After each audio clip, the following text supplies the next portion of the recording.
So first things first is you got to get your petroleum jelly and make your hands, nice and protected and smooth whenever you're working with epoxy sculpt.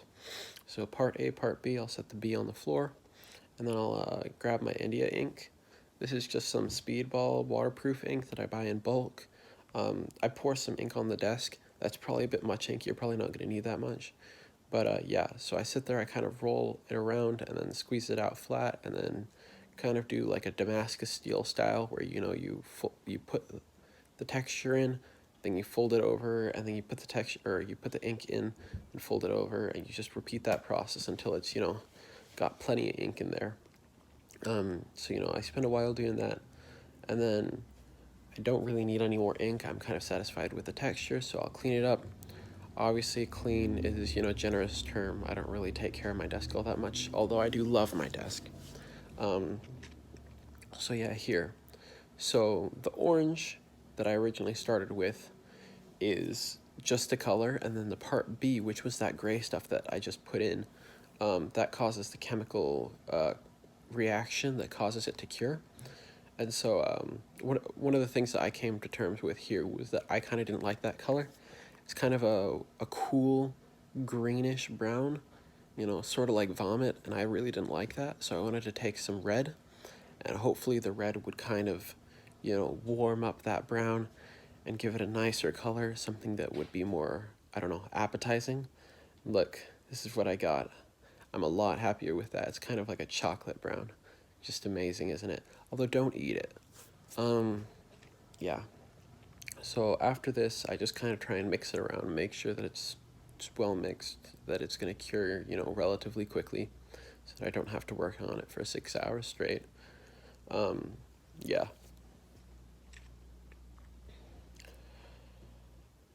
Every once in a while, you need to reapply your petroleum jelly.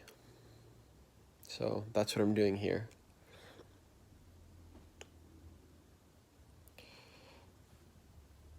So right here, I'm kind of taking out some balls of the like smaller pieces of the clay and just kind of laying them on, trying to cover up the aluminum foil. So this is an armature that I made earlier today, where I took some aluminum foil and wrapped it around this gauge wire armature that I made, which I wrapped the, so I made the armature out of wire, then I wrapped that in floral wire, and then I wrapped that in tin foil. And so basically what it does is the gauge wire is strong, but doesn't have much surface area.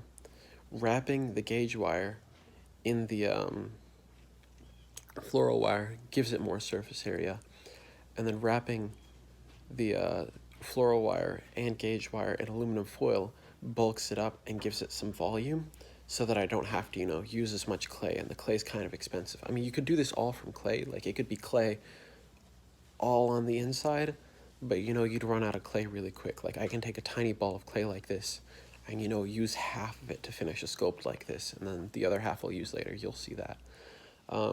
But yeah, as far as things are going right now, I'm just trying to cover up, that underside, the silvery stuff, because it doesn't really have much to do with the aesthetic that I'm after. So yeah, I keep working on that, and then I'm getting up here to the face, and I'm not all too pleased with the face. So in a second, I'm gonna pull out those pliers that are sitting in the back. You'll see.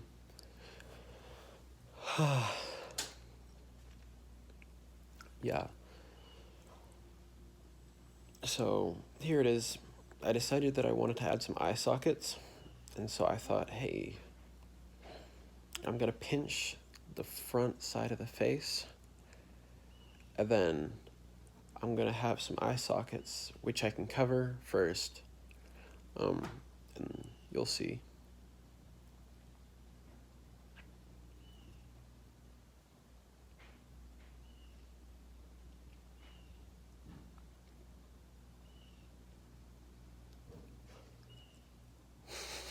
That was a big piece of clay.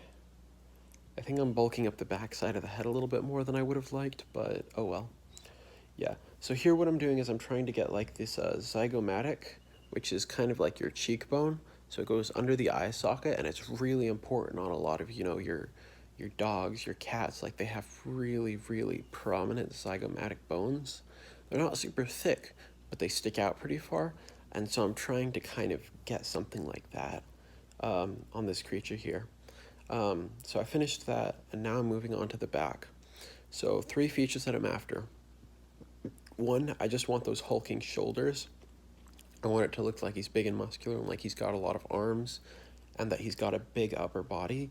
I can't really show that, but I can hint at it by stylizing the anatomy. So for example, you see like up in here, I've made some really, really big trapezius muscles along the neck, which means that his neck should be really strong. It's going to be on the back of his neck. And then the other thing that I worked on is, emphasizing his scapulae, and making them kind of prominent and stick out so that it would look like his arms are kind of, out or in some position that would be quite gestural, even though that position doesn't, exist on the character. And then now, really, I'm just adding some teeth. So I found this plastic. So most of the pieces here are from Bionicles. Those Lego action figure things. So I took one of the armor panels off of the side that's kind of white, and I'm just chipping off pieces of plastic that are about the right size for teeth at an angle, and so that's worked really well. And if you're wondering about the jaw, that's a foot from a Bionicle that I cut each of the toes off, and so those are acting for each of the individual or each of the 2 separated jaw pieces. So right here, I'm just working on the base, adding some clay to the underside. I know that you could probably do this better with something else, but I wanted to use the clay just because the clay is heavier so that it would be balanced, because I made another sculpt the other day that falls over all the time. So I wanted to make this one, stable. So I'm finished with that one. I put it on some aluminum foil with some jelly and, just let it cure on its own so that later on when I peel that aluminum foil off it, it stands on its own and it's fine. So I ended up with a lot of clay left over, which I didn't really plan on, and so I found another sculpt that I worked on the other day, and so I decided, hey, I'm going to add that on. And then after that, I'm pretty much done. I just wipe my hands, clean up the jelly off my desk because it's not very nice, and that's it.